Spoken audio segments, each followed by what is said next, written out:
Hey everyone, I'm Tassinix, and welcome to Plotting and Scheming, covering Season 52, 3 vs 3 Grand Arena Championship for Star Wars Galaxy of Heroes Week 2.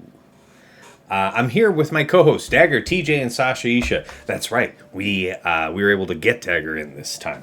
You know, he's taken on a new job recently, and it's challenging our recording periods, but we made it work. How is everybody doing tonight? I just want to call it. This is bullshit. That Dagger's got real life responsibilities. That's right. Really I've long said. Priorities in the door, sir. I have long told you all my resentments towards those of you when you prioritize your work or family lives over this phone video game stuff. That's right. I have long maintained that position. And congrats, but fuck you, Dagger. It's bullshit. Also that. But yeah, how you guys doing? I went 2-1 on the week. What's good with you guys? I am Dagger, and I'm an alcoholic. I think I did that right. No, you're a quitter. Wrong meeting, but I appreciate the enthusiasm. My bad. That one's down the hall, and by the way, you're late for that. Yeah. No, I went 2-1 as well. Oh, so we're doing it this way, boys. Well, fuck you. I went 1 and 2, and both you guys can eat it. The symmetry. Yeah. And I went 2-1, but to be honest, I only had one real match. So, but technically 2-1. I know the feeling. I do. All right, guys, let's get into it. Yes, I also had 2 Erodium account matches, and then Sasha Isha and I both had the honor of fighting Aesop Rock, who, you know, I just want to contextualize this again before we go into the details. As my only legitimate match of the week, I'm thinking, all right, this is about as prepared as I could be at this point, because, you know, your boy went hard on this new set, right? Got myself a mess of this new set 14, a ton of the level 9s, all the best ones. A few of the crowns I was able to re-roll and get great stats. I'm as good as I'm going to be. And I'm rolling in here with only 1 conquest in on this new set with something like 244 re-rolls. I'm beating the brakes off it for what I usually have at this point. And he's just casually like 830 re-rolls. I just want to call out that I believe we're at the point now where his name is the Aesop or Mr. Aesop, and you can refer to him as such. And also, when you fight him, it's also being called you got Aesoped. So it also means where you get Aesoped in the game. I feel like this is where we're at, right? They literally need to change it. Oh, did you get Aesoped? Yeah. Yes. You know, it's like you finally feel like you're getting someone and you feel that bright, glowing warmth, you know, just surround you. And what you don't realize is that is Aesop, the sun, literally setting on you. That's what that heat is. I just trying to call it. It's not his fault. He has to unleash holy hell, and you have to pay for it. It's something like that. But anyway, it was a great match. We'll all take we'll all have our things to say about him, I'm sure. But anyway, let's go right into it. What worked? So, Dagger, kick us off. I mean, Treya has worked versus a variety of what do you call those things? Beck teams. Whether it be with Cam, Gas, JKA. Haven't really found one that I haven't been able to beat. Bear in mind, I started this week relatively low due to last week, so Did you see my fight? Did you see my fight last week where I used Treya versus Kel only once? And that's that made me not want to do it. Because I'm open to critique. I'm open to the possibility that I did something very wrong, but I don't think I did, and I would love to be wrong because then I would have the option. But let me tell you, the one time I did that last week, it was convincingly not close. Hi, I'm the guy you did it against, and it was convincingly enough to convince me not to do it. So it was decidedly not close. Yeah. Like I was just gearing up to say, your results may vary based on me climbing back up. I think I'm currently like 170. Oh, okay, fair. So that's what I said. I was gearing up to finish up by saying, I'm climbing my bike up, so your results may vary. So I didn't fight a whole lot of like super interesting stuff. So I didn't really have a lot of other interesting things. I tried Afra again versus Leia and failed. Oh no, this is the wrong topic. No, nothing else worked that like was super interesting. All right, that's fair. That's fair. TJ, right. how about you? What worked for you this week? Everything did what it was supposed to do this week, right? I kind of took my lumps from around week one because I guess I'm one of the only guys getting all real matches while you guys are living up there That's in right. the Arodian land. The one I'll call out that Brock was talking about, right? So during our little soiree, right, on your stream on Friday, he kept talking about Beck and using the Maul Mando, and I had nothing to lose because we'll go to round three where I did get a loss. So I tried the Maul Mando, and man, on Beck, man, it felt good. I actually got to understand it playing it because like I had nothing to lose, so I figured I'd try it. Mm-hmm. It was awesome, and it dropped the Beck, and we're not talking like there's nothing there. So it was there was no AOE, but man, did it drop like a load of bricks. And this was again, this was Cam and Snips on the team, so the damage was there, but felt really Do you good. think that would work against any, Cal comp, or does something impede this small count? So Brock talked about the thought of if there's going to be a big hit. I think if that gas hits you with that blast, it might overpower the immunity because that's what saved me. It was the immunity going on Gar from that hit from Cam. It didn't matter because everything was now flowing in where it needed to, right? And that gave me the time to just pummel the team.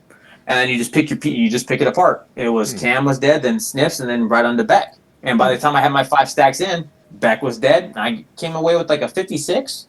So it felt good. And I know it's repeatable.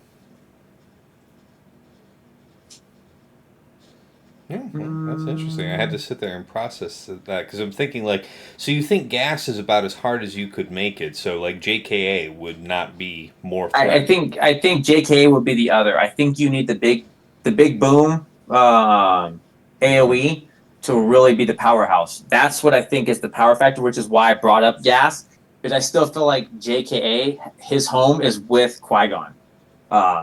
But if it's not, I think it's there. I think it could be there. It's just that overpowering hit because something may kill Maul or something else depending on what you take.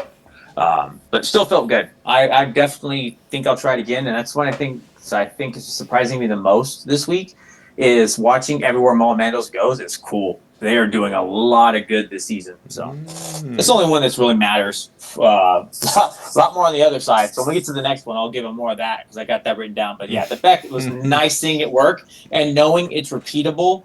And it feels for you, Tess, what you've seen in any of the matches, your gas fight. They lead in, they do the stuff to you, and as long as you hit that immunity on like the Gar, you go and power them out, and they're done. And boop, there they go. It's true. It's true. It's fun. All right, Sasha, how about you? What worked? What bailed you out? A few things that worked, and definitely some good learnings that we'll get to in the didn't work segment. Mm-hmm. But first, I'll just kind of keep pulling on that thread that TJ's put down there around Maul ISC Gar. One thing, it was interesting to hear TJ say that it worked and felt so smooth against a Keller and Beck, and you said it was gas and Snips. Is that right? No, Cam and Snips, single fire. I don't know if I'm ballsy enough to do the AoE. The AoE kind of scares me, and I know Aesop even called it out against your fight. The one you kill is the gas, right? So if it's like gas and Cam, that feels scary. That maybe not so much, but when it's these high power single fire teams, they're gonna punch into Gar. Gar is gonna protect it just enough time to where your ISC gets to go, and there goes the team. Yeah, it does. Like the only thing that I used it not this week, but the prior week on a Keller and Beck gas GK squad, and I did that because without Snips there, and the reason I bring it up is the Snips dispel on basic, and the fact that damage immunity that is triggered to save your Empire Mandos there is dispellable. That I was a little anxious. Maybe the fight lasts long enough. They get a special off. Ahsoka dispels the damage immunity, and I lose one of them. But it sounds like, you're able to just mow them down quickly enough. That's not an issue. And you're right. I am. It would probably be the one that would scare me most with Mandos, but still probably very doable, would be Gas and Snips along with Keller and Beck. Because Gas's AoE is brutal, and then every turn that Gas takes, because even his basic is followed by the use of a special, even when he's not in the lead. Sniffs is always going to assist and be dispelling. Like that, I could see stuff potentially going wrong, but regardless. So Maul, while I didn't use it against Keller and Beck, I did use it in my match against Aesop against Saw. And, I've certainly been over the last couple of 3 seasons, once that Shirt Datacron's been out, and like those squads are really well relicked and equipped at this point, for most of the folks that are playing Upper and Kyber 1, that it's pretty dangerous. And Maul ISD Gar felt really comfortable. I used a Doubt Season 13 cron on it because my guys did take some damage and it triggered some Doubt, and that was helpful. But it was nice there. Another one that I've used it previously, but it just felt good this week because I was stretched to find sufficient counters after a GL drop. But against Rex Crex 5s, which certainly has its solutions out there in the meta, but if you run shy of them, it can be pretty unforgiving. But I use Tuskens, and Tuskens just do a nice job of being like fairly abusive of the lack of like a high damage AoE from Rex Crex 5s. Crex can kind of spray around a bit, but not enough to take a Tusken squad out, to take it a warrior or the chieftain out, and they're able to just sort of work down a Rex Crex 5 squad. Takes a bit of time. It's a match you want to work quickly on, but that worked nicely.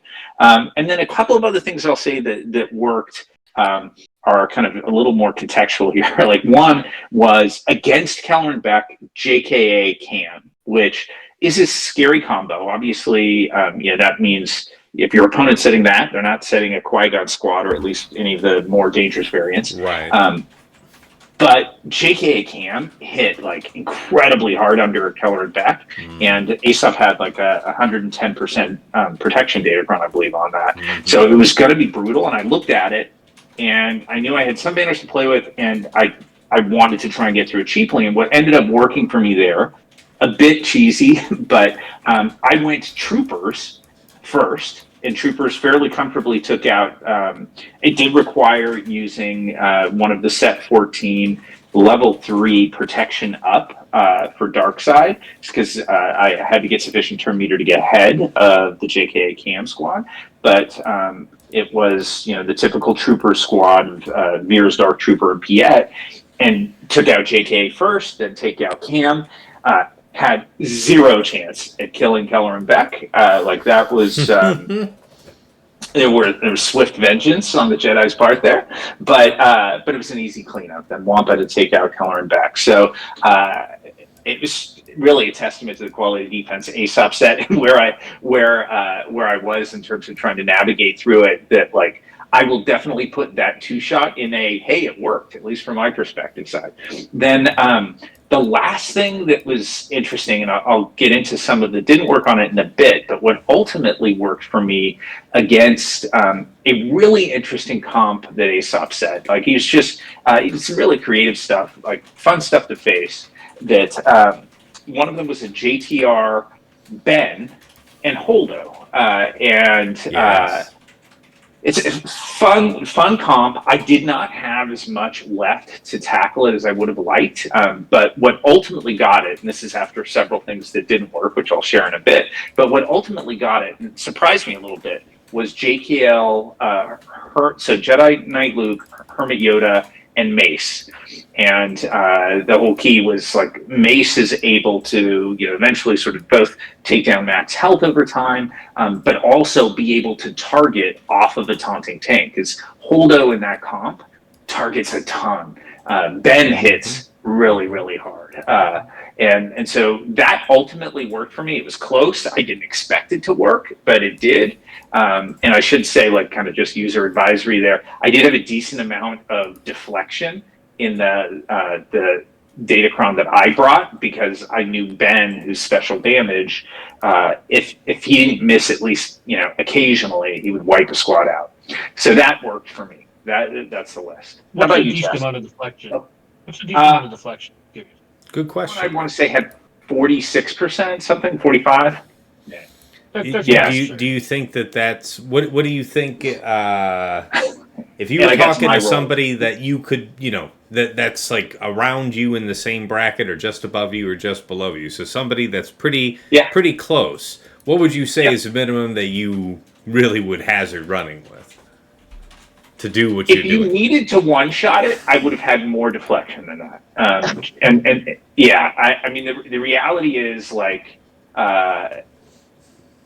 You mean you against an wouldn't have less extreme, deflection than that? I would not, I wouldn't take less. Yeah. And wouldn't describe my experience as being particularly comfortable. So, yeah, like, I think if it were higher, it'd be great. And I don't think it even matters of, like, I didn't have the right, I don't even think it was a Jedi cron. So it was basically the stat that I was leaning on as a matter of survivability, and then knew I had to get a ton of turns in to be able to, like, it was the proper level 6 that he'd set on it. I had to get everybody below 100%. And the challenge there, particularly with an R9 JTR that Aesop had set, was it's hard to target JTR when you get a chance to target JTR. She almost certainly has foresight, and she's also regenerating each time she dodges. So there's protection that's building back up. It is hard to be able to do that. You have to have high survivability and the opportunity to take quite a few turns.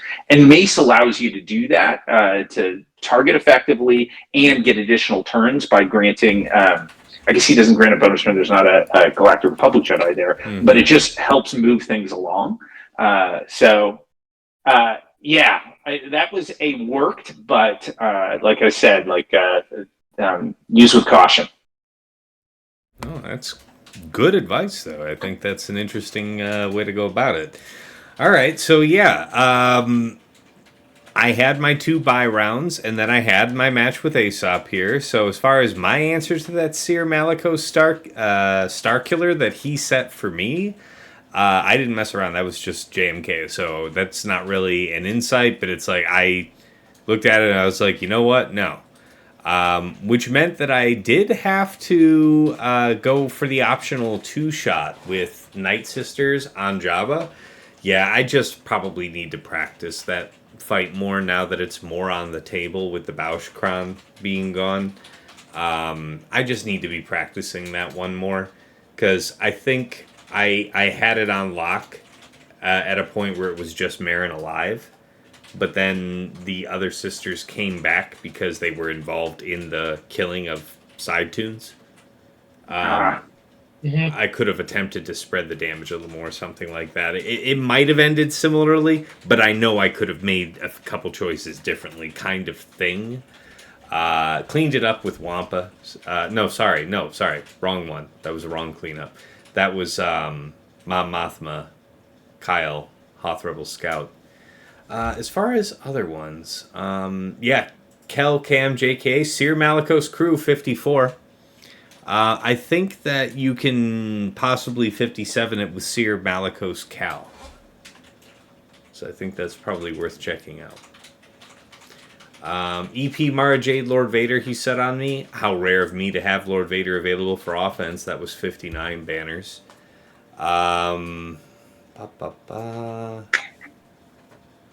That isn't particularly interesting. DRBSF Malik took out Saw, Chirrut, and Baze, so that was great. Malgus Sith This Marauder. DR lead, you said? DRBSF Malik, my man. Yes. Wow. Yes. With doubt? With doubt, though, right? Yes. Yes, sir. I only asked because we do have Sith Crons. I know, and I actually did sit and think about it a minute.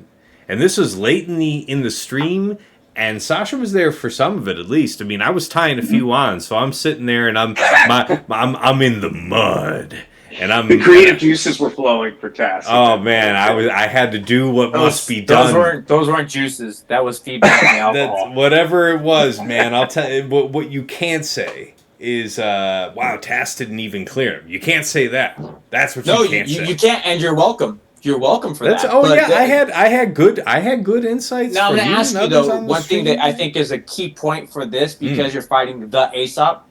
Was there anything else about the Kron? I think the point that Sasha brought up, I think is a great one, but I think for this as well was like high crit avoidance. Was there another stat that was really key that you felt like? Actually, here's the fun part about it. At the point in the fight, that was my third attempt having had to back out twice on Saw, because so it's still a fresh fight, we'll though. cover that more in the what didn't work section. But take my word for it. I was just as surprised as anybody when it's like, look, I see the writing on the wall. I have this many potential viable teams to deal with whatever it is. If I don't split off DR from Malgus and try to do something separate with DR, it's battleship sunk.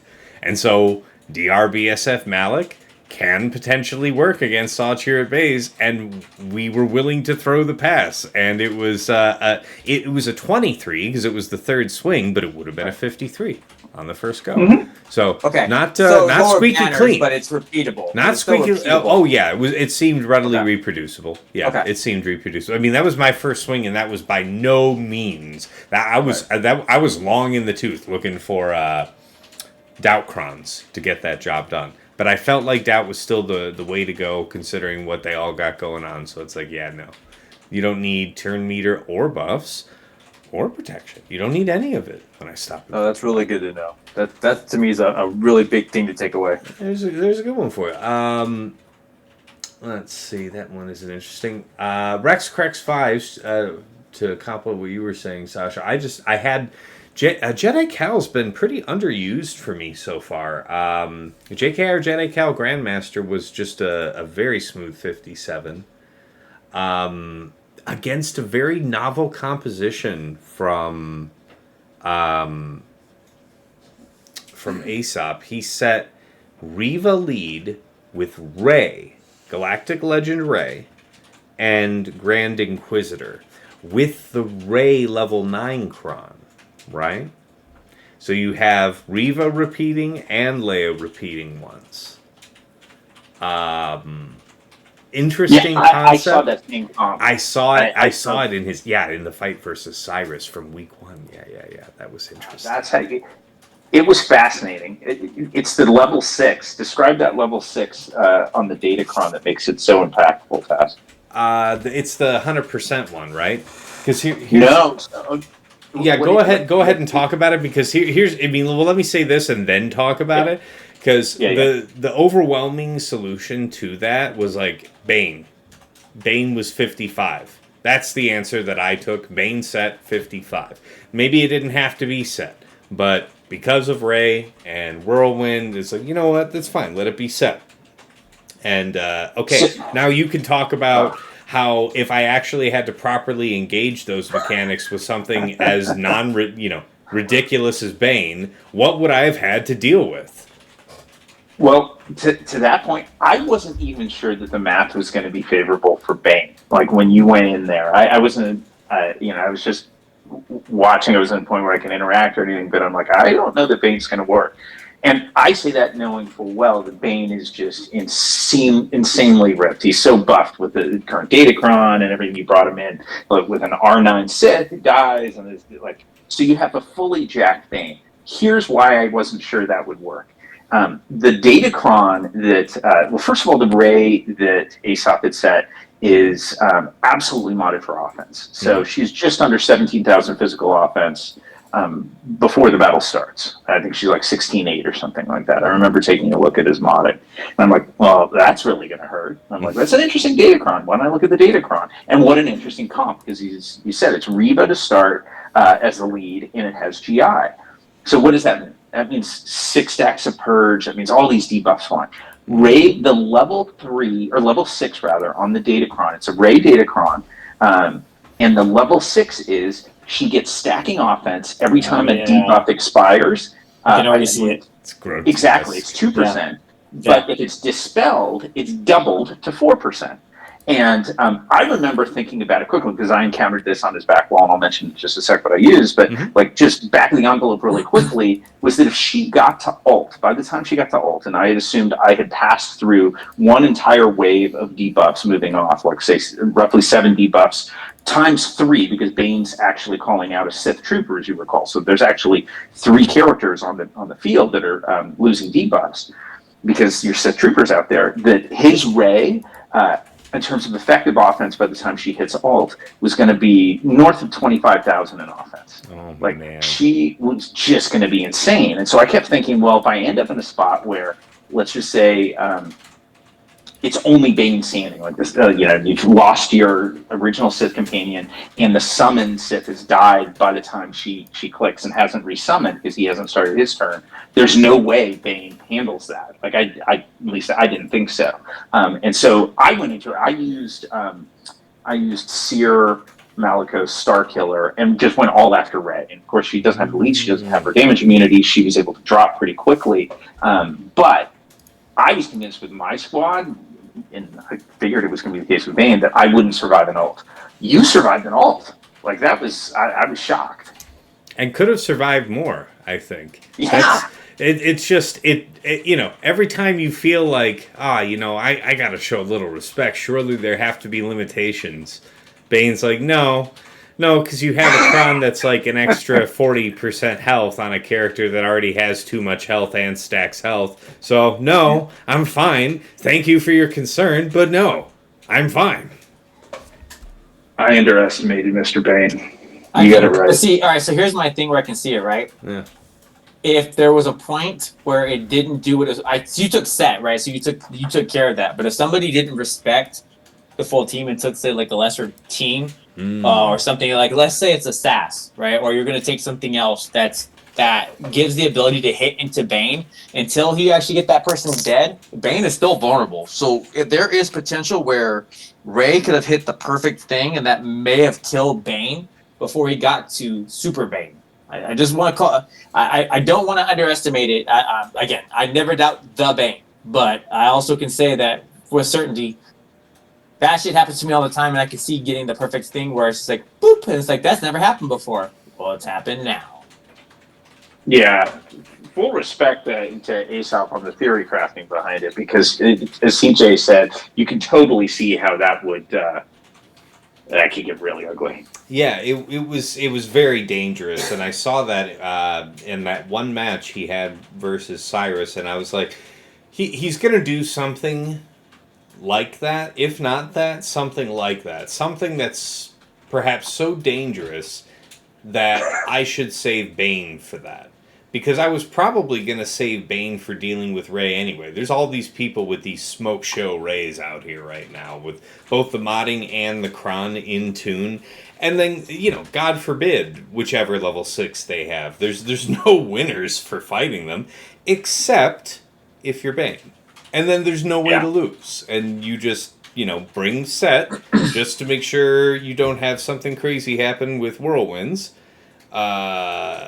And profit, that's going to be the plan for. I think that's going to be like a strategic goal here for the foreseeable future.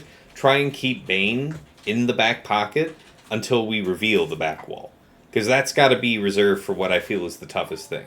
And that means that opponents might go back to front loading again, the toughest stuff.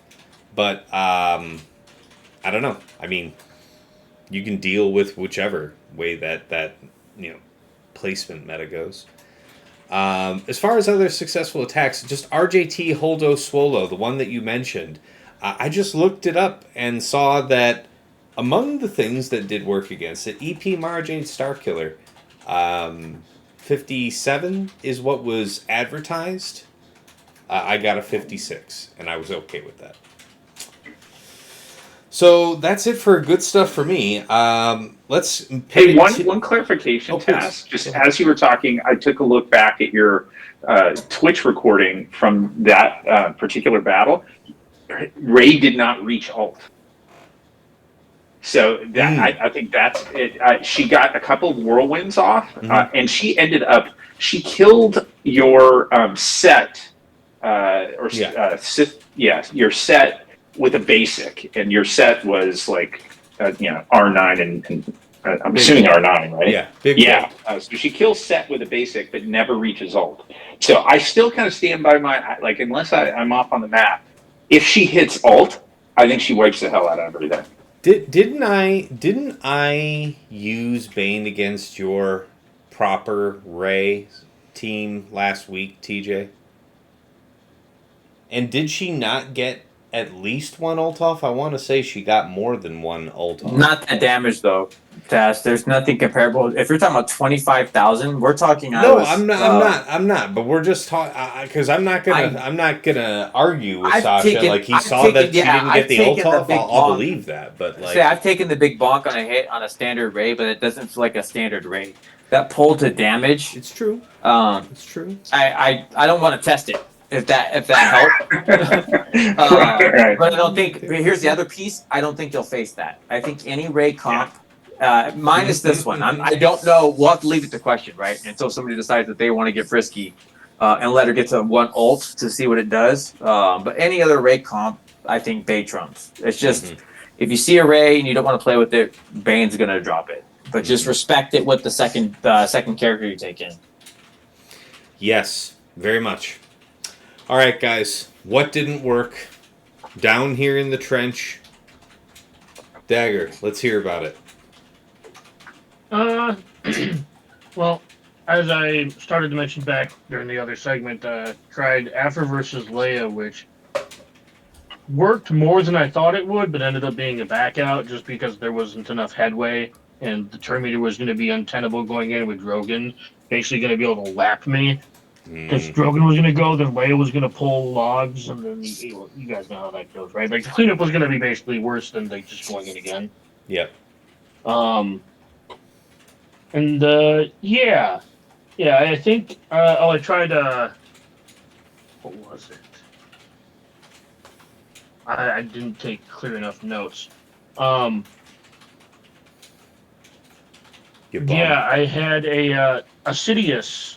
Sidious did not work versus DTMG, but again, I made the same dum-dum I made last week, which is where I didn't use basic, which deals more damage to heal you. I also didn't target the guy with 5 dots because I don't know, my brain didn't work. What's your level 6 on that Kron? Turn meter. I feel 2% like turn that meter. one's probably the most, like the best one, the most generally applicable one. I think so too. I've had good success, and just like the problems I've had with Sidious are mostly user error. I will say to my because I've seen other people do the same fight, and I have an equivalent Kron, and I mean an equivalent to better Sidious. Outside of that, I had Seer Fail versus Ray versus the Holdocron. Mm-hmm. And that was just Ray got the whirlwind Seer 3 times, so she actually died. Well, it was like whirlwind. So the problem with that one is the timing ended up being whirlwind, and then she got another whirlwind off before ult, tracking the Malicos' savior, and then got to go ult whirlwind away.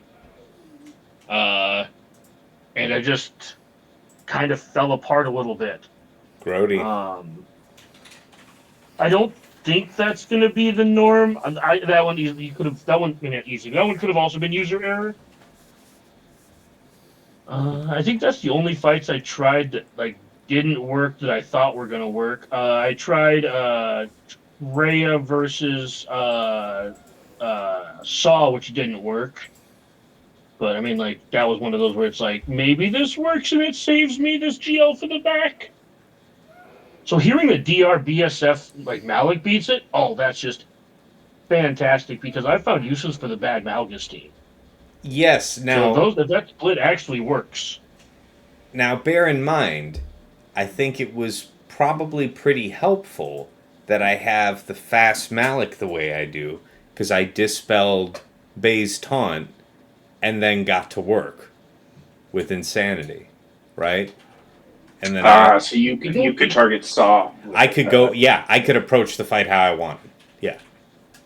Well, even if you don't in 3v3, you get to fear Saw regardless by hitting Bays, and then Sheeran goes and does then his... Deathmark, reveals, So to however much difference it makes, maybe, but I just wanted to point it out because, I'd be remiss. Yeah, good shit. Yeah. Yeah. Yes. That's what I got. Yeah, sorry, what else let you down, though? No, that's pretty much it. I'm climbing my way back up, so not seeing a whole lot. Yeah. Hopefully not. Yeah. Fair enough. I mean, I'm gonna have a lot to Yeah. talk about, so don't worry. I'll Well, pick you up can- your you can I'll pick stop up your and- weight on this conversation on this leg of the conversation. All right. Yeah. I believe in you. Let's pivot to TJ. How about you, man? Yeah. It's not going to be much, but it doesn't. All it takes is not much right now, right? So it's just enough. So round one, I actually wrote this out because I wanted to make sure because I knew we were going to be late. So I got the same thing as Dagger. I'm going to go 50-50 because my fight was going okay, but Sid on DTMG, everything was going fine, but I couldn't get where I wanted to get the kill on DTMG. He had the 4 stacks, so they all came back, and then there was just nowhere to recover after that. So. I'll take some of the error, but my fight was going as far as people dying. People were dying. I just couldn't get the right person to die, and that was timing was just happenstance that the time was perfect for him to get the heal. Every time, I'm like 4. I'm like what 2 for 4 with it. With the 2 times I've lost just being user error, it feels like because the 2 times I didn't do dum dums, it felt pretty simple. Like This one, as long as you use It even I can't call it necessarily user error. I'm sure I did it once or twice, but I know I was also doing basics. But it didn't matter. It was just the perfect storm of I was getting people to die. How much health still on your crown? 50%. I got a really good roll. It's almost perfect on a level 6, I think. So it's like 49 point something. Yeah, I'm around 100. I want to say I'm around 40% health. But I think with the team that might have been better. I know Tass and I were talking about it, but to me this is so. I think the thing is, to me, we had a discussion about the other level 6, which would be marked, where I was talking about, and the one he's talking about, the bypass. It was still just a perfect storm because regardless of what I had, he was moving around to do the hits, but it was just that great timing of I couldn't get to the 5th stack to kill the DTMG like I got to do on Tass's. So that allowed him to revive everybody. Boop, there went Sid, and it was a bad load, so it took me to do JML to make sure I cleaned it up. Because that was rough. And I'll say DTMG was my bane, no pun intended, my bane for this week, or my crux. Because it beat my ass in the round 3, which I'll talk about. The second one, Beck. So I was looking at a way to take it because I had to take JML, which was my plan for Beck. I needed an answer for Beck, and I saw something to try. Adrad. It was one of the single fires, so I'm like, this should be okay. It was not okay. It was nothing spectacular, but it was just enough that he got to take so many turns. My team just fell apart before it could actually do what it needed to do. Everybody still they died in reverse order, so Beck was dead, but the other 2 lived, and that was still a team. So that was a big one for me. Other one that got me for round 1, Night Sisters failing on Maul, ISC, and Gar. Never faced it. I was just looking at GG, and of course, you know how that goes. And it went just like you would think. You look at it, it's like, oh, this is 100%. It'll be something fair enough. It was not. So that was a poopy. I'll take the hit on that. The one that got me, the last part, Afra fell on Zori. Even on a weaker one, if you can't get them down fast enough to do their blend, they just come right back up and your team just goes away. So that means that stacking health on this cron's a big advantage to seize on the product. Yeah, it's just that bucked me the wrong way. Where I got it to work against the Holdocron and that setup, doing this, there was nothing crazy. It was just the standard Zori, but they got to come back fast enough. And because I couldn't get her just right to actually get her down below health, nobody died. And that you're on a ticking time bomb. So I didn't like that. So that was a bad fail. I see it. Yep. So it's like, nope, they're not doing that one again type of situation. Especially with where we're at. But it's like, I know it can work, but it's just not worth the risk where we're at. Like I said, I got to do it against your, last week, round 1, I think, I got Afra to work on the Holdo, which in my opinion is a much more considerable comp because that Holdocron is amazing. But if you can play it right, it'll actually do you good. I had the second round, which was on your stream with Pimpo. That was an awesome one. Everything they were supposed to do, minus Ship's poopies, where both of us were kind of scratching our heads at trying to fight. You had the forbidden outcome. Yep. The dodges, the elite dodge. Oh, I had the TJ, man, or the dagger, all the key things of I forget your 15%. They doubled down because they were dodge. It was so many dodges, dude. Surely the strategy wasn't so flimsy that it could not bear a single dodge, but two back to back. How about three? I thought it was 3. Yeah, I was like, yeah, I thought no. I think I got 45. It was great, man. It felt amazing watching that play out that way. It was shocking. It was offensive. I loved it. It was normal. It was just another match for me. Yes. which I'll go into my round 3 bullshit because that was a fun one. So Visago, our guildmate, I faced him. He put Gungans down. So never having seen it, what I wanted to try, and just because again I saw against there was 2 and then some other shit. Wampa looked like it might be fun to try. I went back and watched the video. One, they got to continue on, but 2, I wasn't playing it like I should have been on the shield generator enough. But the return fires also weren't helping me any. Adrad cleaned it up. It was super easy, and I think Adrad will still just drop the Gungans. But user error, I'll take that. That was an interesting one. The one that really got me again, DTMG. But this man had an 88% or almost 89% resistance on his DTMG. Holy hell, was that damage intense. The dark, man, Jesus Christ. It was just, if dark went, they were dead. Whoever he touched faded away just into dust. I smite thee. You're right. It was the Thanos finger snap. He said, you want to play? And there he looked upon my team and said half, but there were 3, so he took 2. Yeah, no, he took 4 out of 3 because it went into round 2. I had to take JML, thinking that was going to be enough to clean it up. Right? We're not talking like nothing. I took JML, Hoda, and JKR, which would usually be okay. Fuck no. And I have to say it that way because the way he treated my team, I felt sad. I was sad, and then I had to take Riva to clean that up because I needed it to go away. And Riva did it nicely for the cleanup, but man, was that not with that penalty. And actually what cost me the match, which was good on him. It was a great setup. I just, as we talked with Sasha and Bill, you don't want to learn these lessons, but I'm glad I'm learning it now, where their threshold is you just got to respect it. And you put some respect on that name. And yes, I did. So I had to learn that one the hard way. The last one that you want to talk about dodge? I should have recorded the amount of dodges. It felt like it was dodge was back. Treya fell on Tuskens. Oh my God. The amount of times that I missed hitting a Tusken during this fight. Deflection. But no. Savage. I'm talking just dodges. Just flat out, just miss. It continued the entire fight. And then I had the perfect storm of the deceit, or whatever you want to call it. I had the doubt pop off on Savage that opened up a Nihilist, or not a Nihilist to get just one shot.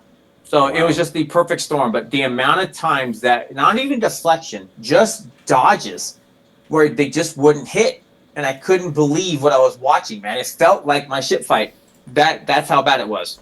So that was just like the way of the game saying, you get to go 1 and 2 this week. You should have already stopped, but you didn't, so you get this now. Like one of those phone throwing moments. And that was the end of my week of 1 and 2, and at least I had a great epic match with Pipo. Very good. Very good. All right, Sasha, what let you down? Yeah, I mean, there were, again, really just one match with Aesop who set a terrific D. It was a ton of fun. And to be honest, it's the kind of thing that just left me frustrated that I had otherwise 2 Erodium matches, because it reminded me why I really enjoy good GAC matches. Yeah. But in that one, exactly. And I felt like I was in a very good position in the match until I had a GL fail. So one of the key things, I think, a real big turning point was he set a JMK squad that had, and this is a theme with 2 of them, that had a level 6 Jedi 100% offense when they are at 100% health. And that's just no joke. I mean, they hit really hard. I took what I thought was relatively safe. It was Slacker, Daka, and Zombie. And I figured that's fine. I'm just going to hide behind Night Sisters, and SLK will just ramp. And SLK, just kept doing his thing. But there was just a brief period when Zombie wasn't taunting, and a combination of a solid like cat leap plus JMK targeting SLK, and he was down quickly, just completely out for the count. I had one revive left. I tried it, and it didn't work. And so that loss, SLK Night Sisters versus JMK, big turning point in the match. I mean, it would have been, I mean, who knows? I had a decent shot otherwise, but that made the match really tough. But it's a good example of like you set that high offense Jedi level 6, and I think that they just punch higher than they would otherwise be hitting. And another example where I lost a match where it's not an easy or give me type of counter, but he set gas, arc, and echo, so like sort of the lesser 5-0 first. And I figured, what the heck, I'm going to try. I knew there was going to be a risk with it, but I figured I would try CLS, CHUPO, C3PO, and thought I'd have a decent shot at it, except he had a high offense stat and then also the level 6. And I was able to take out the two clone troopers. Gas, like just once he got back up after those two died, just I don't remember who we one shot first, but like then nobody was left standing. It was just really impressive. So like that level 6 on Jedi was a turning point in two key matchups. Other ones that like, and then the one to the liberating aspect of those two drops was that it became science lab time pretty quickly, and I'm like, cool, this will be fun. I was actually just figuring out, all right, what else can I try? One that I tried that was good learning: Sid versus Finn, Resistance Hero Finn, and Zori. And I can understand the sort of mechanics and sort of the risk in kits there, where you have like Sid is just loaded with health, doesn't take reduced max health damage, and you're facing a squad that has a ton of exposed, right? So I knew that there was some risk, but .gg made it look like it was very good off of week one. It was not very good. It was like partly, I mean, again, a testament to the speed and the modding of Aesop Squad, but like, and they're all Relic 9, by the way. They are all Relic, exactly, dude. They're all Relic 9, and just really like very thoughtful, deliberate modding and Datacron on it. And Sid, you know, he got to spin around and do his thing a couple of times, but boy, he melted fast. And so that was, I think Ms. TD put it, that was probably user error on my part, just to not appreciate the mechanics that were going to be taking me down there. And the last thing was a bunch of the learnings I had against the JTR Ben Holdo squad. Like you mentioned, EPSK and NJ worked nicely. As I referred to previously, I ended up taking SK along with Seer and Malikos to take on that Reva Ray squad. So I had EPMJ, and I can't remember what else I put in. It might have been Shore Trooper. I think it was Shore Trooper, just to see, hey, can I just burn these guys down? Yeah. The only interesting learning I had out of that, and by the way, I couldn't, you know, because they keep getting tenacity. It was hard to get them down. But you know how frustrating it is if you're facing that level 6 resistance cron that requires you to get everybody under 100% before you can kill anybody. That's hard to do with that Star Killer. But it's actually easy, but because the EP third, so the second special for EP, takes health. So I just did that, and I'm like, haha, I've got it, because like the little blue icon above all of them dropped off. Yeah. So that was great. Then the inability to land another debuff with my squad, less great. And so I melted, and Ben eventually blew him up. So that one was another learning. It didn't work, but if you bring EP, you can, with just the push of a button, take everybody below 100%. That's helpful. Yeah, that is actually a really good insight. Because we'll see, you know, I'm sure there's a decent number of people running set 13, maybe, with Ray out there still. So once set 14 becomes the default, we'll be seeing a lot more of that resistance level 6 getting used. So, good insight there. That's a good one. Anything else you wanted to highlight? Or low light, as the case may be? No. Those are probably good ones to cover. How about you, Tess? All right. So I already told you guys about the 2-shot with Night Sisters and then Mon Mothma on Jabba, so that's whatever. Leia Drogan R2. I'm pretty sure this was just user error with Jabba, Crescent, and Bausch. I'd have to look at it again about what I really screwed up. I think the issue is that I was more focused about having access to keeping Drogon locked down and or then killed than having my debuffs dispelled and keeping Bausch as robust as possible, because we were really in the shit as soon as she keeled over. We still managed to kill both the sides, but we timed out on her, on Leia. Cleaned her up with Wampa, though, so that was great. Very high banner. Saw Chirrut and Baze. Yeah, so Trey Annihilus Savage looked like a sure thing last week, according to the data. It was not a sure thing. I tried something else after it that I thought would work. I don't have it written down, but it doesn't bear mentioning because it also didn't work. Finn Zori, Resistance Hero Finn, the very same one that Sasha's mentioning here, belonging to Aesop, that I went in with Sidious, same as he did, with the same premise. And I also had the turn meter level 6, so it's like, okay, so I'm going to open up with my AoE. I'm going first in the battle. It makes sense for me to open up with the AoE, get as many debuffs out on the field as possible, and then I'll get to the next turn and see what the play looks like.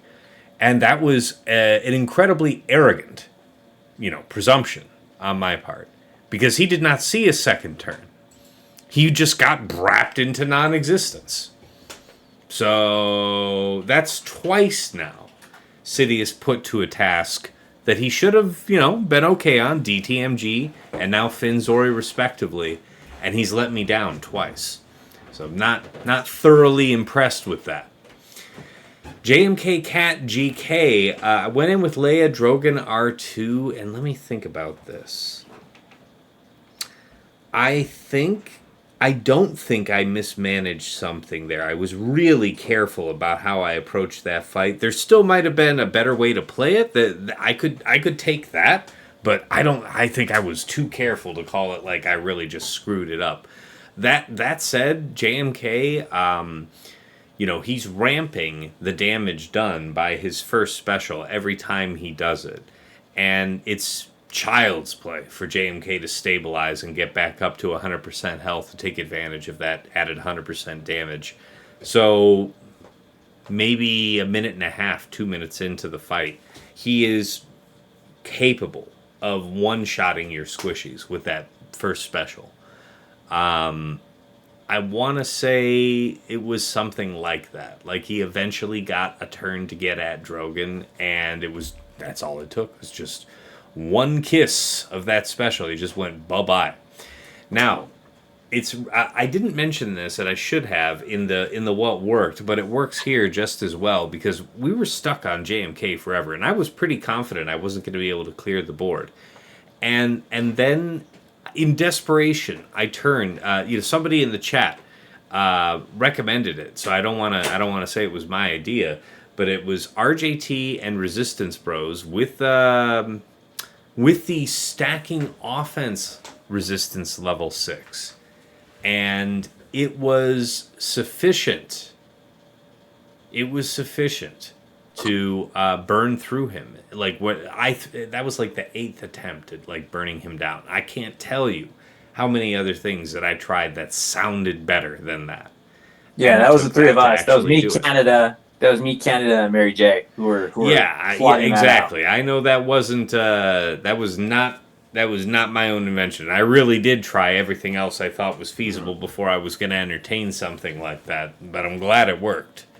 So, credit given where credit's due, for sure. Thank you. But other than that, yeah, it was a pretty clean week. All right, guys. Next segment, Standout Defenses. So, what really held the line? Who stood out? Dagger. Dagger. Got that mic muted, Dagger?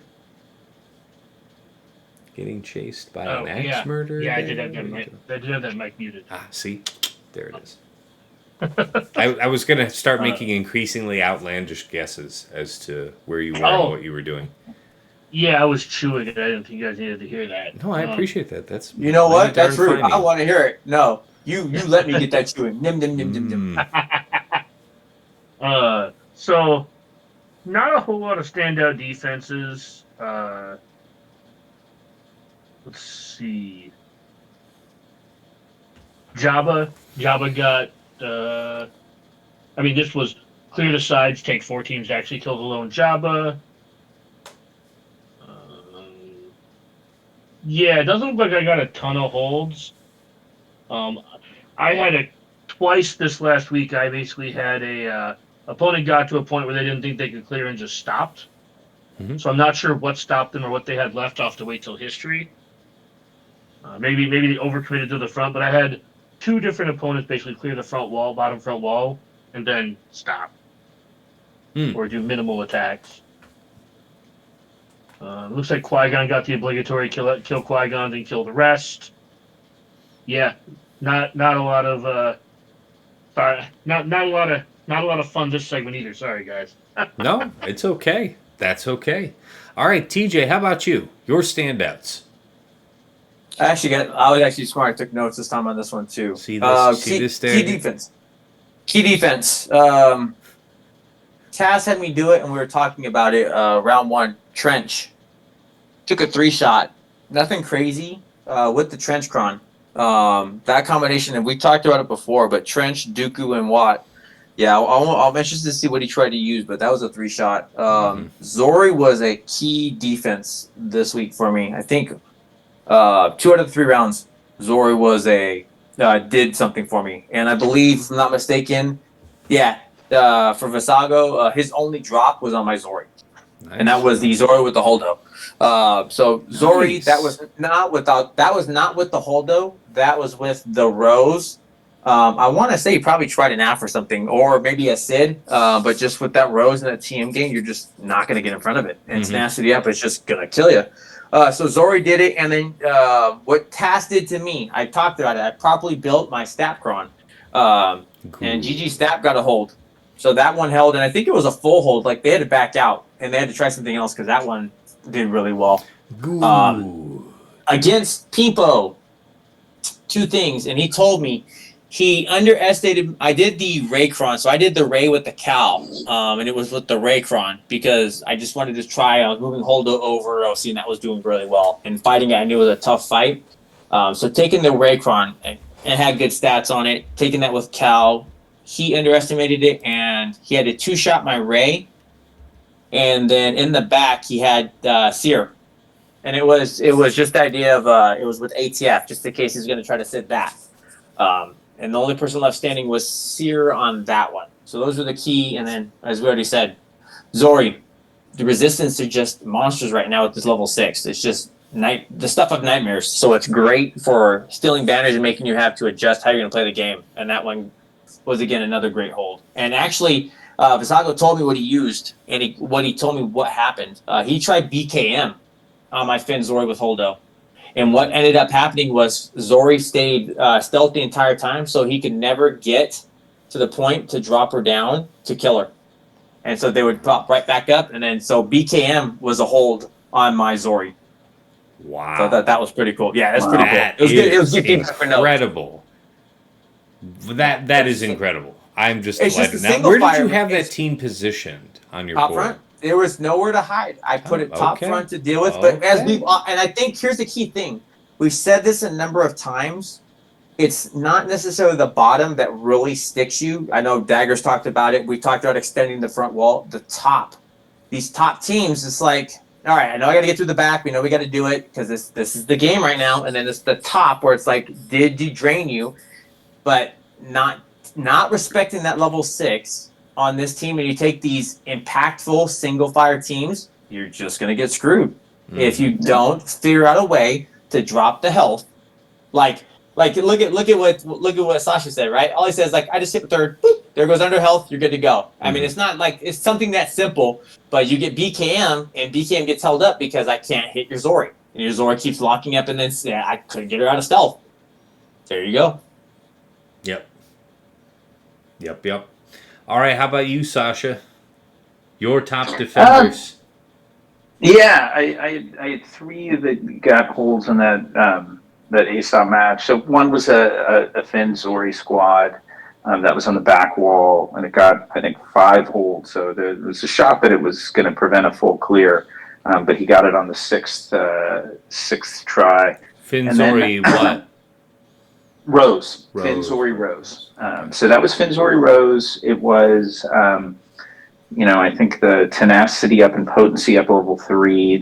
Everybody's got to go under 100% health level 6, and it's a Fin level 9, but I don't know that necessarily matters. Yeah. And I have an R8 Fin, so he hits decently hard, but it's not like I don't think it's a huge difference maker. I had a GG Stap squad that got a hold. It apparently stopped his Gunkins. That was GG Stap and B1. I like B1 in that comp. I just find I've always liked B1 as a character. I just with a lot of offense on it because he assists all the time. Does a nice job of just sort of bleeding down an opposing squad, and he said that was basically what happened there. It sounds like is they took out enough to eventually get the generator down. Then the other squad that got a hold. Got a couple of holds was Kellerbeck, Cam, and Gas, and that was bottom front. And he was doing the smart thing, and he didn't want to, I think, overspend on it. But he lost to the first battle. Cam he took out, but Gas stayed up. And then it took a couple battles to still get it down. I mean, I have a nice datachron on it, getting 100%. Obviously, it's the Keller and Beck level 9, but then the 100% offense on level 6 with like a decent amount of protection and offense on it, and it hits. Gas hits really hard, like we've talked about. So that one held a bit. So that was. Did see it. Yeah, those were my standouts. All right. Well, it's real short for me on this one. Just with this match with Aesop here. DTMG Gideon Scout, he just preloaded outright, got unexpectedly blown out. That smells like a Sidious gone wrong to me. Rex Crex in 5s, he killed 5s and then had to, clean up the other 2. My guess, possibly a Star Killer gone bad. I've seen that happen before. But that's it for holds. I guess honorable mentions in terms of banner strippers. There's times where I miss her on offense because she could make things easy. But Riva took what? He got a 52, so dropped 5 banners there. And BKM Paz Grogu was 50 banners. Honorable mention. I have been disappointed here in what I've been able to do with my Afra, and I put Afra on defense, and she pulled a 53. So not bad. It was a surprise sitting in the back. You wouldn't have expected seeing it, so what are you going to do? All right, you got it, but there was a little tax on the table. But that's all. All right, guys, lessons learned. This is it. Going into week 3, I know TJ hit on it before, but as far as like some of our considerations for 3s and 6s on these set 14 crons, like it has matured. It has come to pass that the turn meter level 6 looks like it's the safest way to run your city. As we've already talked about the taunt one and about the marked, your other options, but. What are you guys making any big changes here going into week 3? You tuning any crons aside for optimizing stats? Are you re-rolling any 3s and 6s? Like, for example, Sasha, you just talking about that there reminded me to re-roll my damage and speed stacking level 3 on my Fin cron to a potency and tenacity. So what else you guys doing here as you're pivoting into week 3? I guess we start with Dagger as always. Yeah, that's fine. Literally nothing until Conquest starts. All right, well, thank you. All right, that's Fair. a big wet fart on the conversation. I appreciate you. Look, man, I need to stay. You know sharp what? You're for honest Wednesday. and you're honest and Sergeant brief, and I Bernstein- would have it no other way. It's a Well, I mean, resource management game in part. He's managing his resources. That's fair. There you to go. dig in a little deeper to that, short-term currency, I have a fair amount still banked, but I need that to build crons at the beginning of the next set. So I need to have around 20K, and I'm only like 14K, so I can't really spend anything right now. Yeah. I need to get back up to that number I want to be at for when the next set comes out, and I can buy the reroll materials there to have my stuff ready for week 1. That makes sense. All right, fair enough. All right, TJ, how about you? Your lessons learned and preparation, stuff like that. I mean, I didn't mean to commandeer the sense of the question fully there, but yeah. No, I know what you were saying, man. And I did. So, like I said, I learned some pretty solid lessons for what I'm going to try for week 3. Also, some team comps I want to play with. The one thing, okay, so the one thing that you can always come with, and like both of you said, both of you are victims of it. It's these crazy shenanigan teams that Aesop comes up with. They just give you a world to like, we could do that. Maybe if we change a thing or two. I love watching those fights because you just don't know how to respond. Besides, I just got to overkill it. I don't have a choice. I saw some other things from other streamers. So again, as we've always talked about, make sure you're taking care of your local streamer. There's a good reason for it. I saw some pretty awesome comps that I think I might want to plot and scheme on that might make some pretty good changes. Yeah, I'll leave it there. But as far as change down and making, yeah, I'm gonna try. I got to try this level 6 on the turn meter.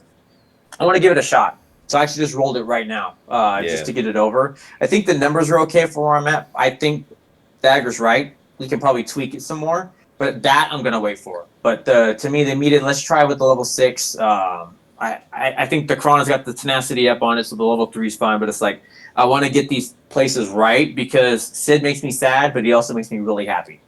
So I want to believe. I want to worship at the Church of Sidious. I want it.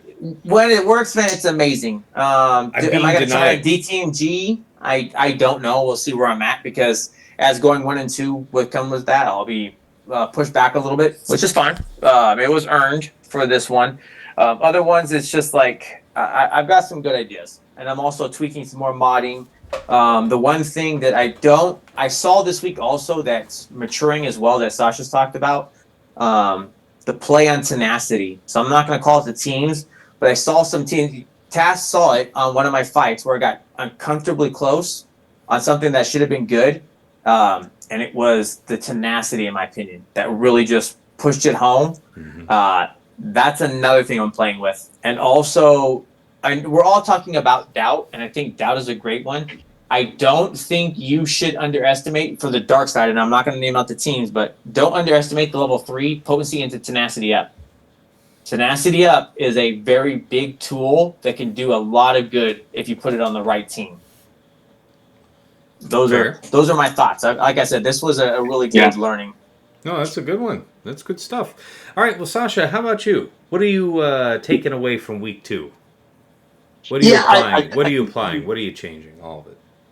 Yeah, I mean, I'm not making a ton of changes really to my roster, datacrons or mods, to be honest. But I think the one big kind of actionable learning here is that when I look at comps and like I'm a big fan of .gg, just take a look and see what's worked, what hasn't, learn from the experience of others. But the level 6s and to some degree level 3s, like as we've touched on, are such difference makers in set 14 that like you've got to get down into the nitty gritty. It's not about these 3 characters beat those 3 characters. It is like, what is the level 6 on those 3 characters? Like that is determinative, like in some cases. And it's like just making sure I'm looking at it at that level.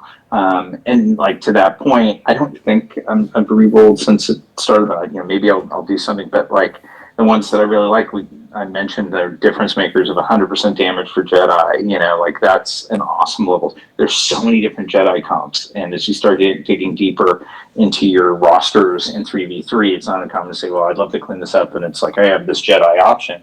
And if you can get something that hits twice as hard as it was otherwise going to hit, at least until the character is under 100% health, it's a difference maker. So that's the stuff that I'd pay more attention to. Very fair. For my part, my lessons learned, I mean, I made that re-roll I just mentioned. I think that I've been pretty disappointed on the whole with Treya on offense. So I think that Treya on defense has been good at least stripping banners, if not holding. So that's something I'm really thinking about. Also, to your point about Jedi, you can ask TJ. I was mulling over here for week 2 whether or not I wanted to bother with any Jedi splits on defense. But JKR lead as one team, and then JKL lead as a separate team, side by side somewhere, is not entirely out of the question. And it may not even be bad if you've got the, you've got the at least the level 6, the damage level 6, and hopefully some good stats to go with it, ideally offense. That could be extremely threatening. Even more so if you're going to do something like, okay, it's not that you have to do it this way, but I wonder what I would do if it was like I saw these up front. It's like, now decide what you're doing with this here. You have no idea what I've got, how many different draws I have for whatever in the back. But you've got, like, that split, JKR. Oh, my God, think about it. You could have, like, a JKR team, a Kel team, a JKL team, Qui-Gon, and a Gas. Something like that. Just a full wall of Jedi, all rocking the same level 6, and none of them are a GL, and what are you going to do about it?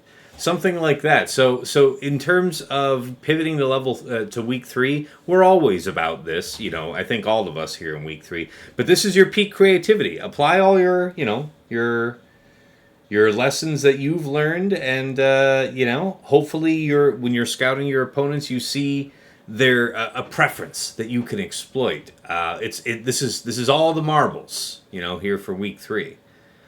I'd say that's about it for my lessons learned. At last, guys, we turn to the final thought. Your last word for the people. Time to close up shop here. Dagger, first up. Have you looked into that new hat yet? No, I have not looked into the new hat. Would you believe it? I have been so preoccupied with other things, mostly Helldivers. Man, could you imagine, having other things to do besides a mobile game? And things that have to do with that mobile game? Yeah, well, I mean, and that just sounds like somebody who doesn't spend enough time spreading freedom and democracy to all corners of the known galaxy. That's it just sounds almost downright unpatriotic. But yeah, no, I haven't. I really haven't, because we've talked about that. Like, as far as any public option that you can readily find to remake that hat, you're basically looking at the same wool thing or fleece thing, and it's like, man, I don't really want that. So now we're talking about, I don't know, finding some actual haberdasher. I don't know. And then other things we were talking about sounded too close to a beer helmet, and it's like, I mean, I could just get a beer helmet then. You know what I'm saying? Well, yeah, you would just put the single bolt in there, you'll be fine. Dude, no, I would not be fine, because that would go down too easy, man. A single bolt and a beer helmet, I would be 4 teams. I would be 5 attempts in on like 3 teams on the front wall, and it would be 2 hours in. That's what. You don't watch enough Spligo streams to understand. That's the point. We have a solution. We just get this man 2 tall boys of 211, and then he doesn't have to worry about the whiskey. Oh man, and some Paps. Let's just throw it all in there. There'll be the third one right in the back. Sure. Can I have some chewing tobacco as well? Let's just as long as you strip properly. Just man, just throw it all in. Just do it. And then you need to use the word keister. Something. Okay, sure. Yeah, it's a foul and heady mix that we're putting together, but it's something. But after derailing the entire conversation, thoughts going forward is hopefully CG fixes the Cerodium thing at the top, because man, it really makes GAC hard to talk about with some of y'all. Yeah, that's fair. Yeah. That's fair. Yeah. I didn't ask for this, but yes, you're right. You are absolutely right. It's not the most fun.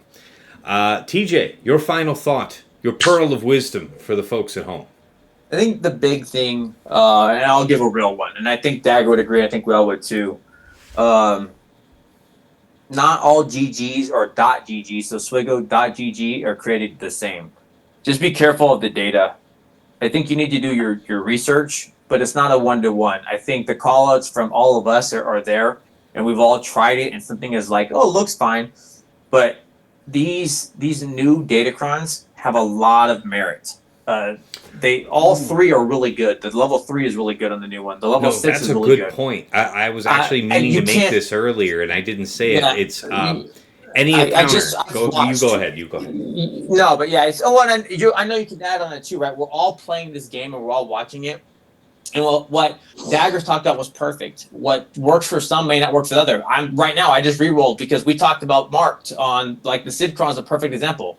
I tried the marked and I'm like, yeah, this is great. This is great. And Tess over here, no, you want to get the one where there's no taunt. And it's like Daggers over here doing the 2%. I'm like, and Tess is like, yeah, the 2%. Like, yeah, probably the 2%. So I'm re-rolling for that 2% because that sounds logical because it's like, well, that didn't work for me. Let me try other stuff.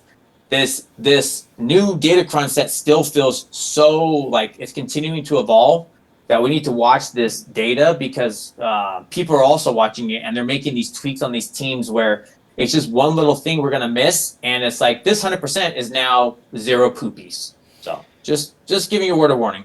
Yeah, well, and that's what I was going to piggyback on you to say is, like, I remember, like, a couple of the counters that I tried against Aesop was like, okay, so the win rate on this with a decent sample size is like 84.75.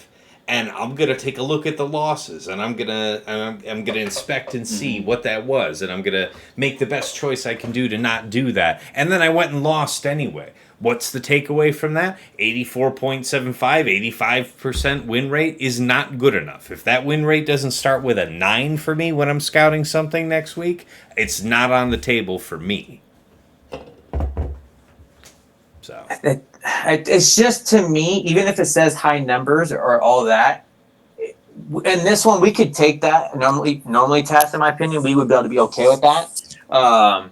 But then it's like you have to really dissect the data, in my opinion. Now you do really well, and I'm saying that to underscore your point, right? Because in a world where where so-called 100% counters are failing us, it's like, okay, well then you got no business messing around with nothing that says 85 up front to your face. It's saying we will fail you some amount of the time, and then it does. Yeah, it's just to timestamp it too with like it's 90% with this, but then if you change up, we'll say the resistance level 6, I think that's really good. That now makes it 50, right? And if you're not saying you got to get down in the weeds in the data to really get to that piece because it only takes that one thing, right? Maybe it was the 15% was the level 3 that made it 80% with the level 6, but now it's got the tenacity up. That drops it down to 50. It's well, see, now when I'm talking, I'm assuming already that you've got it filtered down to what you're actually dealing with. But that's what I'm saying is all of that already granted. If it's like 85% win rate, I don't know that I'm messing with it because there's enough things that are higher win percent that are not working. So it's like, man, that means that these things I should look at pivoting towards defense, something like that. So that was it on that one. I'm sorry. Did you have something else you wanted to add? No, man. Like I said, it's the week 3 is going to be a lot of this. No worries. Sasha, your last word for the folks at home. Yeah, just keep it short. I think I appreciate the kind of depth or like nuance of this meta with all these different, like the impact of the datacrons, because people seem to be dropping battles again. Like we were in that meta for a while where it was like you get it, like if you get a 57, then that's fine, but a 56 is almost the equivalent of a loss, and if you get a 53, it's like really brutal. Yeah, it just seems like stuff is shaken up enough. There are enough things to do on defense that people are occasionally dropping battles again, and that's great to see. Like I enjoyed like the mud wrestling match that I had this week, even though it was only one match, and I couldn't agree more. The Erodium thing's got to get fixed, but I'm appreciative of the fact that it's it's like been destabilized or at least sort of like nuanced enough now that it's not down to pure like banner efficiency. That's cool. I agree with that. Yeah, I think we're all refreshed and very surprised by how much variety, fun, challenge that's been introduced by this new set. So yeah, good marks for me as well. I enjoy it. My final word is just it's so many things, but I guess the one thing that stands out is be loyal to nothing that you've been doing in weeks 1 and 2. Be willing to take big risks with the things that are standard. So Saw, DTMG, things like that. Sir Malicos. If these are always on defense for you, consider a pivot. It's worth it to just risk it all here in week 3, and you have the most data that you're going to have right now with the week 2 data included on swugga.gg. So just be careful. Be careful. It's such a, all this said about the fun and everything that set 14 added, you're still talking about a pretty high scoring meta where there's still not a lot of room. Just be careful. And don't be loyal to your previous defenses, even if they worked. Just shake it up. Take the risk. You'll like it. All right. Thank you, of course, gentlemen, as always, for making time. We'll go ahead and start the wrap up here. If you guys are watching this here on YouTube, then you already are aware of the Tassinix Gaming YouTube channel. I do upload my VODs from Twitch here in their full length with chapters added for easy browsing. I also have some other Swug-related content, at least for now. I have Datacron videos for set 13 and 14, made with Aesop Rock, our opponent from this week. So those are good watches. I can't say enough good about the folks that I make this stuff with, so real privilege. Of course, you can catch me live, twitch.tv/Tassinix. And, if you want to actually find out when I'm going to go live and all of that, you would, of course, want to hop on my Discord, and that's where you'd also be in touch with me. The link to that is in every video, and it's also on the channel itself, so you'll be able to get a hold of me. Of course, if you like what I'm doing here at Tassinix Gaming, you want to support the channel, you want to support what's going on, you got to check out my Patreon page. Check out patreon.com. Oops, that's the wrong slide. Check out patreon.com/Tassinix. For any upwardly mobile GAC player, there's something of value there to you. At the $5 tier, you join the Tass House and get early access to Plotting and Scheming and my other, YouTube exclusive content. So my general release is like Friday for Plotting and Scheming. My patrons get access to it Monday or Tuesday morning, depending on when we actually get down to record. So, that's the entry level. The next one up, you get the bundle with OmegaBot. So if you like those detailed scouting reports I do on my opponents at the start of the stream, that's the way to get that detail. You can pull a report greater than 2 weeks in time and get real up close to see what you're trying to find. The third tier up is the premium that has the double bot bundle with OmegaBot and HotBot/HotUtils Patreon. So that's just, one of the premier tools for mod inventory and loadout management, among other things. All right, and of course, we have to thank the patrons themselves that make all of this possible. Starting at VIP access, thanks go out to White Wolf, Sam Vimes, Jobin4527, Stark Strategy Gamer, Renee Bebe, Deadpool Cal 28, Johnny B. Ottawa, JJ's Productions Twitch, Sweens 14, Darth QP PMG, Rays Malvis, and Brock Thud Steel. At VIP Access Plus, thanks to Stryker and Esh Sotnikam, taking advantage of the OmegaBot stuff. VIP Access Premium with the double bots, thanks goes out to Quig, Ibenek, Sir Boss, and Trevor Boy Gaming. Appreciate you guys. At the top of the list, the one, the only, Nomad's Reaper in Jester's Club Elite. This man is just a madman. Popped in on just the most recent stream, out of nowhere, just out of left field in the middle of the fight, just started dropping subs like crazy. 50, 100, all the way up to 200 in just one go. And he's done stuff like this many times before. Extremely generous and very much appreciated support. Thanks, man. As far as special thanks goes, First is Yoda Force, one of my original supporters, former guildmaster way back when I was in Vanguard. He's long since quit the game, but we wish him well on the other side. To Mrs. T, my wife, thank you so much for your support in the background, managing our extremely curious and industrious daughter, who would otherwise no doubt be tasking me to write her name repeatedly on her Magna Doodle, as is her wont. Thank you for running interference, at least for the length of the show. To Dagger, TJ, Sasha, Isha, my co-hosts here on Plotting and Scheming, thank you guys so much, sincerely, for making the time in your very busy work and family schedules to produce our show.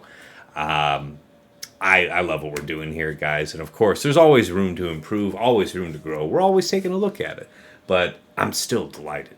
And it couldn't be what it is without you guys. Appreciate the hell out of you. All right, guys. Come back in here to the main scene. And I'll just say, good luck to all of you here. And until next time, it's been real. It's been awesome. It's been real awesome. Take care.